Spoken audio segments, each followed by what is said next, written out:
Hello once again, my twinkling stars, and welcome to yet another episode of your evening Reddit readings. I am your host Dusk, and in this video, we will be looking into r/Maliciouscompliance, a subreddit dedicated to people who follow the rules to the absolute out of pure spite. The stories that will be covered in this video are about a Karen dealing with customer service, a moldy cucumber in an airport, and a first-time employee talking to the CEO about their bully coworker.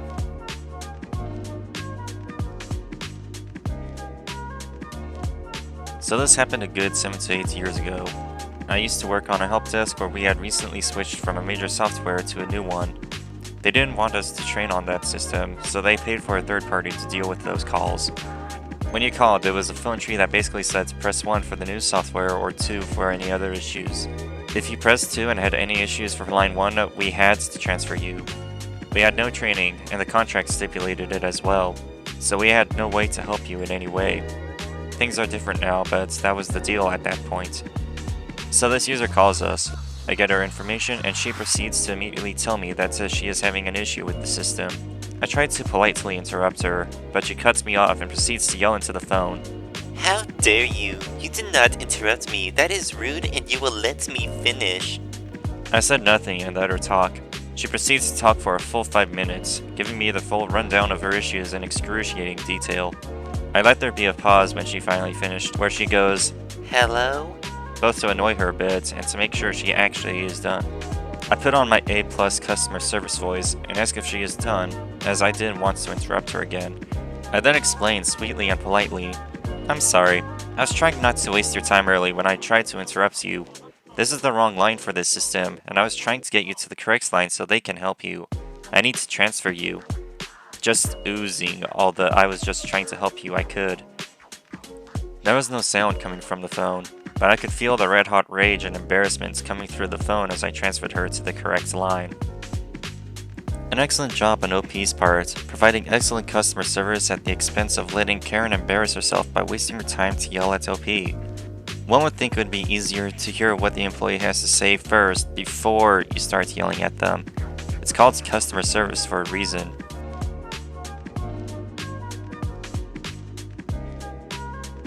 This isn't my story, but a coworker of mine. I work in an airport restaurant. You can imagine we get a lot of stuck-up and bitchy people who don't see us as humans. We work our asses off to provide the best service we can under the circumstances. For context, our restaurant is split into 2 separate cafes. Mine is the one before TSA, and the one that is relevant to the story happens past TSA. Meaning this was either a passenger that went through TSA or came off a plane from the departure lounge. The kitchen staff hand-prepared trays of vegetables with a portion of hummus. One of those vegetables is sliced cucumbers. Today, my assistant manager, who runs the kitchen past security, came up to me and told me I needed to check the trays I had for sale because they found mold on the cucumbers in their trays, even when they hadn't reached the expiration we have for prepared fresh foods, such as the tray in question. I subsequently pulled my trays because they did, in fact, have mold on them. Enter Act 2 of the story, where my coworker came to tell me 30 minutes after to tell me his part. Back in post-security, which is past TSA, a lady had bought a vegetable tray. Being the good assistant manager he is, he went over to make sure that it was a fresh tray. She didn't let him even get more than one word out before telling him, Go away, leave me alone. Now, he isn't a mean person at all. In fact, he makes the most conversation with all the customers more than the rest of our staff, including me. He took one look at the tray she purchased, and it was moldy. He made a couple more attempts to try and tell her that the food had mold on it so she could get a fresh one, but to no avail. He's now at a loss and just lets whatever happens happen. She ate the whole thing, cucumbers and all, with 0 complaints. It just goes to show, when an employee comes up to you, you hear out the employee just in case they have something important to tell you, such as, ma'am, you are about to consume mold. How about you go choose a tray free of charge? This was a good story of malicious compliance, but the real issue is how Karen managed to eat an entire moldy cucumber and not find anything wrong with it. Either this Karen doesn't have taste buds, or airport food is just that bad. Or maybe that's just how this Karen in particular gains her entitlement. Who knows?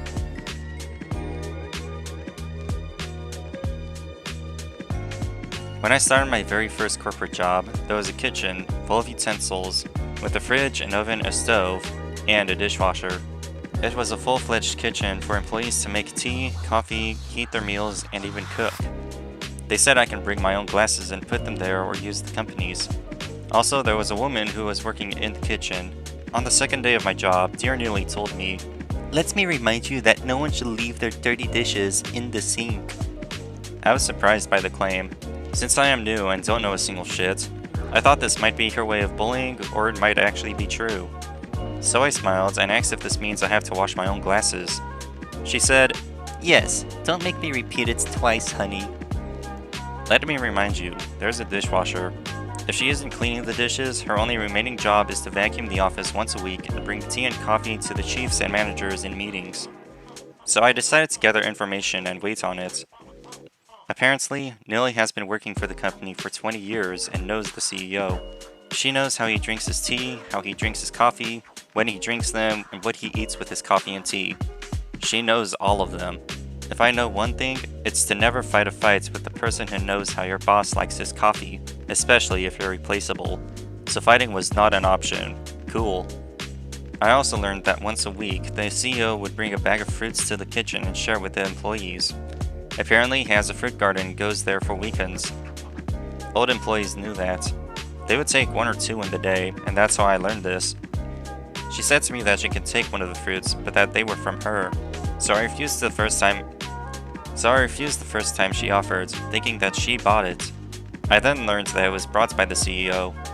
I think she implied that the CEO brought it to her, and that she was generous enough to share it with us peasants.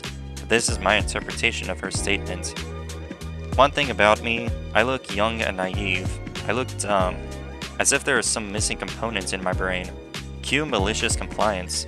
From my desk, I could partially see the kitchen if I turn around. So on the day of the fruits delivery, I was constantly checking the kitchen. When the CEO came in, I counted to 30 and went in as well. To wash my hands, of course. I went in and said hi to everyone.